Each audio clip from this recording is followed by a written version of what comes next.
So hello guys, I am Justin Kausaren, and in this video I would like to let you know or teach you how OSI works and how TCP IP model also works.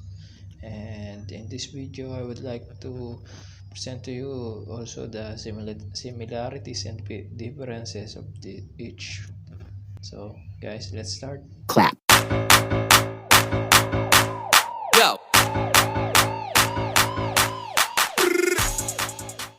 So guys, first we will discuss about OSI model or Open Systems Interconnection. So in OSI model, there are 7 layers that we need to discuss. First is the application, presentation layer, session layer, transport layer, network layer, data link layer, and physical layer. So we will discuss each about right now. So the first one we will discuss is the application layer, or human-computer interaction layer, where application can access the network services. Next one is the presentation layer. It ensures that data is in a usable format and is where data encryption occurs. The third one is the session layer. It maintains connection and is responsible for controlling ports and sessions. The fourth one is the transport layer. It transmits data using transmission protocol including TCP and UDP. The fifth one is the network layer. It decides which physical path the data will take. And the second to the last is the data link layer. It defines the format of data on the network. And the last one is the physical layer. It transmits broad bit stream over the physical medium. And that is the 7 layers of the OSI model. Software and hardware can be developed for each layer separately. However, they must work together to successfully transport a message. And each layer performs a specific function, but all the layers have one function in common, communicating with the layers above and below them in the model. TCP/IP, or Transmission Control Protocol, and Internet Protocol, standard internet communication protocols that allows digital computers to communicate over long distance.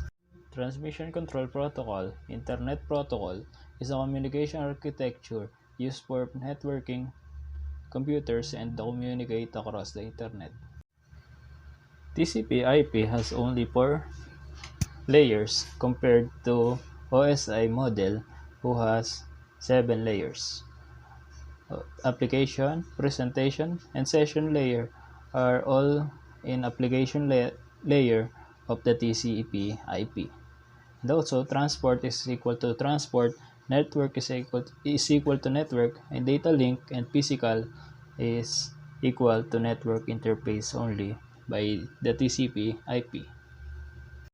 The key difference between OSI model and TCP/IP model is that OSI has 7 layers, whereas TCP/IP has 4 layers only. The OSI model is a logical and conceptual model that defines network communication used by systems open to interconnection and communication with other systems. On the other hand, TCP/IP helps you to determine how a specific computers should be connected to the internet and how you can be transmitted between them. OSI header is 5 bytes, whereas TCP/IP header size is 20 bytes.